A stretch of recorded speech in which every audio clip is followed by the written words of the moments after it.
Perspectives on the news and talking points of the day. I'm Somna Sambo.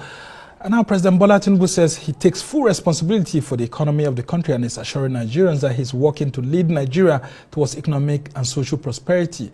Addressing Afenifere leaders at the residence of Parube and Fashoranti in Akure, the Ondo State capital, President Tinubu emphasized his commitment to ensuring Nigeria is reformed for greater efficiency. He said Nigeria will survive the current economic challenges and that there's light at the end of the tunnel.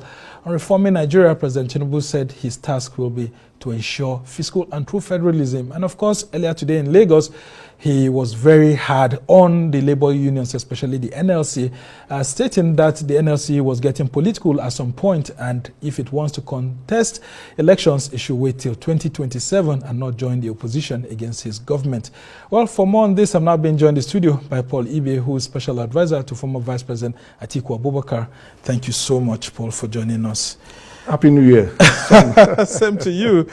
So I don't know what you think about the submission by the presidency, that those of you in the opposition are in one way or the other sponsoring protests against him, and it looks like the labor union has joined you people to actually kick against his government. You have been providing lots of proposals and hitting him hard. You think he's speaking to you through the labor unions? Somna, we are not the opposition. We are Nigerians. We are stakeholders in this project. And whether Bola Tinubu likes it or not, he has to succeed. I know, however, that it is easier to snatch, grab, rig, than it is to govern. He's a Milokon. Our Lokon, we need to put him in check. It's our responsibility as stakeholders in this project. Well, it's about time he took responsibility. He has to. It's taken 9 months. And he wanted to govern Nigeria. He had been handed the reins of government. And so that he has to take ownership of everything, the assets and the liability. So he's saying, what he's saying is nothing new. He should have taken responsibility from day one. But the question is he up to that responsibility?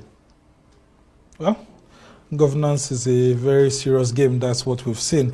But I'm just taking you back to sometime in 2012 when we had a similar situation that subsidy was removed and all of that. President Tinubu wrote a very long epistle telling President Jonathan that he had broken the social charter with the Nigerian people and saying it shouldn't have been removed on time and all of that. Now, I've seen the bickering between you and the government, including about the $3 billion that the government took as loan, which people say that we haven't really seen much.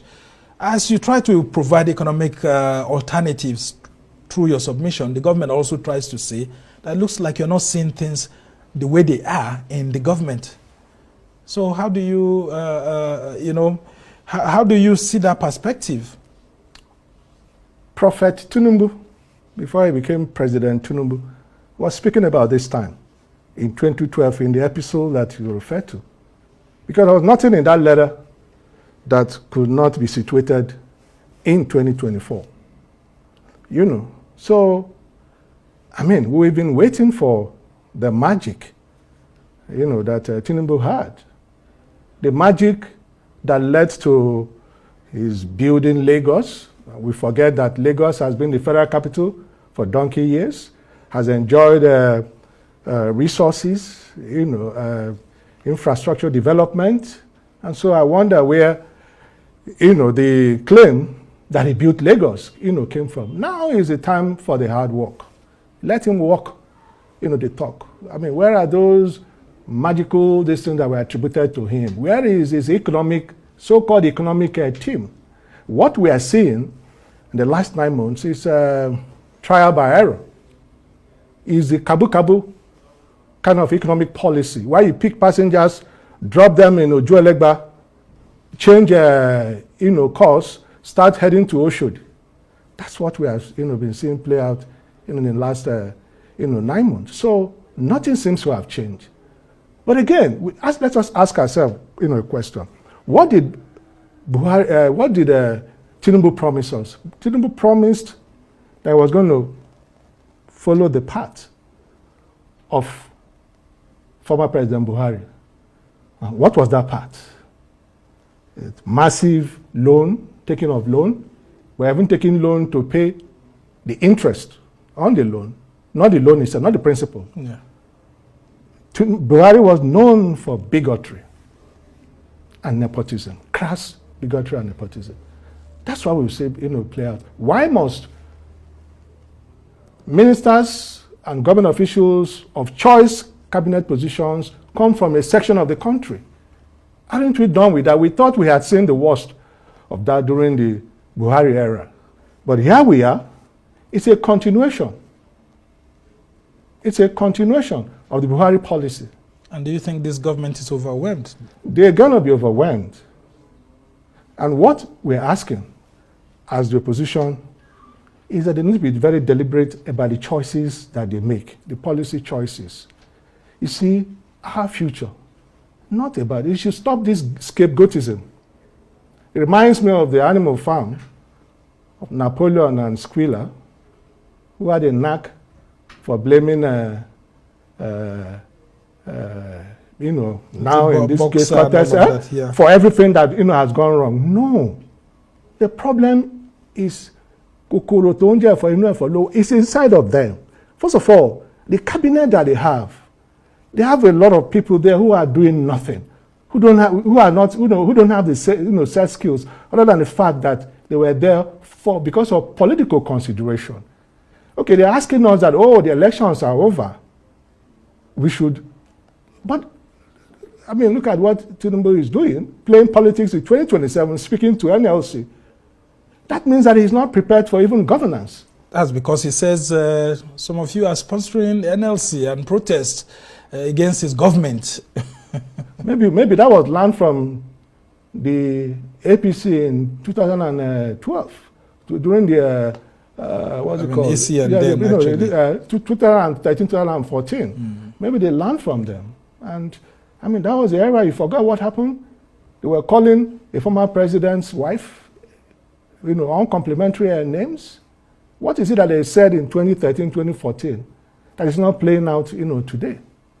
Well, I remember one very strong one then, which really caused political uproar everywhere, when there was a remark made that Jonathan was running a kindergarten presidency. So what are we running now? You ask yourself. What we're running now is worse than a kindergarten presidency. What we're running is a juvenile presidency. Well, interesting times ahead of us, but the nation is reeling from these economic reforms that President TINUBU has brought in place. And he says it's a temporary measure. You could see him with Ruben Fashoranti, the Afenifere leader, and he was saying that, look, I know that there have been protests, including in my region where I come from, but these are temporary economic reforms that will soon be seeing the outcome, the beautiful things, the destination that we're going to. How soon do you think we should believe President TINUBU to take us to the promised land? First of all, I don't believe him that these are temporary measures. I don't believe that these measures, these policies were well thought through. They are haphazard, and they didn't look at the implications of some of the things that they did, the timing, and all of that. So, because if he did, why would the expansion of government, taking the ministerial distance to 48, right? The biggest in the history of Nigeria, and you're talking about cutting costs. Yeah, this is a country where 97% of our revenue is spent on loan, on servicing, interest of loan, not the loan itself, not the principal. And then you saw the convoy in Lagos. Those vehicles were a Toyota brand. I didn't see any Innocent. I didn't see Nord. Your colleague, Rufai was talking about what happened to Made in Nigeria. Back then when we were young, in school, we were using Chinese, T-shirts, for sporting this. Once anybody drags you or this in it, the thing gets torn. But they improved over time. They shut their border. We don't need to close our border, but we can use policy, to ensure that the things that come into Nigeria are essentially what we need.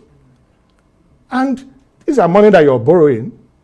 The Senate, which is part of this government, because you cannot remove the National Assembly from this government, 160 million for a vehicle, a jeep, in this season, when Nigerians are, having a multi-dimensional poverty and hunger. Hunger is on all fours, walking all over these, cities. Crime is on the upsurge. You saw what happened, was it in Lagos, the other day, over the weekend? A thief passed through the sewage to rob, a place in an estate. And they discovered that, and they were able to apprehend him. And it's happening all over the place. And so what alternatives are you offering? I mean, you are the opposition and you're supposed to be loyal to the country. If it were in the UK, I mean, you say Her Majesty or His Majesty's loyal opposition. I mean, shouldn't you be providing alternatives? We are providing alternatives. If TINUBU says this and it's not working well, what would you have done better if you were in government? We are providing, I mean, if you look at the engagement that we have had, there's none of them listening. We are providing alternatives on a daily basis. The question is, are they even capable of deciphering, what we are saying? Are they prepared, for this? I mean, it's like somebody who didn't pass through school. How would the school pass through you? You didn't learn, you learned nothing. So this fabled TINUBU, this thing was, I think the man was, it was just a make-believe. Well, and to think that TINUBU and Atiku Abubakar, your principal, were colleagues, they were almost in the same line of political thinking at some point in time. Shouldn't it be time for friends to help friends? I mean, with ideas. If TINUBU has run out of ideas, shouldn't Atiku Abubakar provide help to a friend in need? This is not about Atiku Abubakar and TINUBU. This is about Nigeria.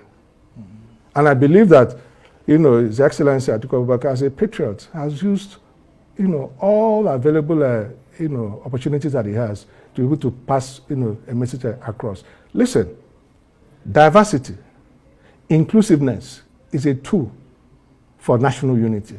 Do you understand what I'm talking about? It is.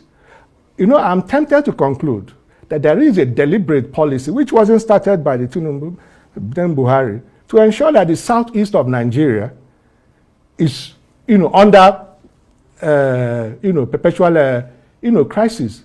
Why do I say that?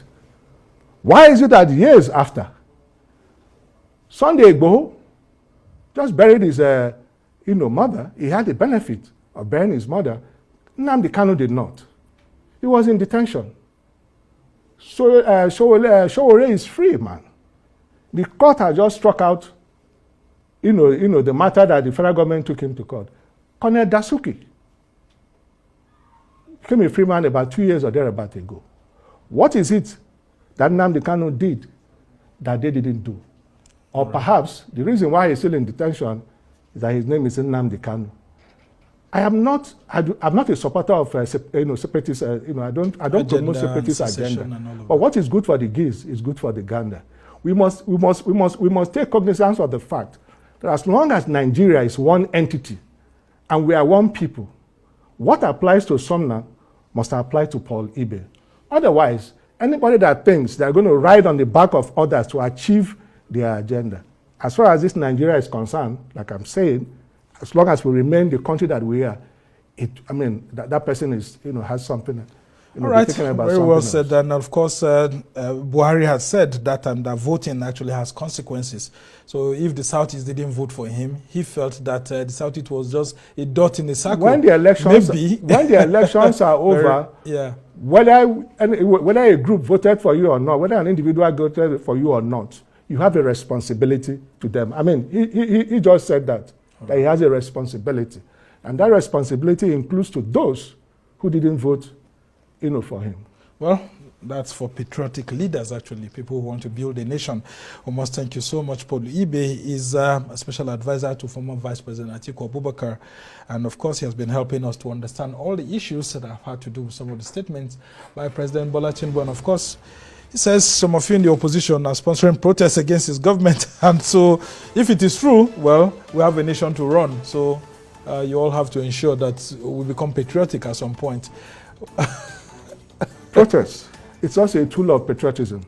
Okay. Wale Soyinka used it. You probably ask yourself, why is he mom? Why all of the characters who were part of the 2014 protest. 12. Where are they? Why are they more? All right, we must leave it there. That's how it's been for this edition of Arise Prime Time. Do join us again tomorrow. From me and the entire team here in Abuja, goodbye and thank you for watching. I'm Sam.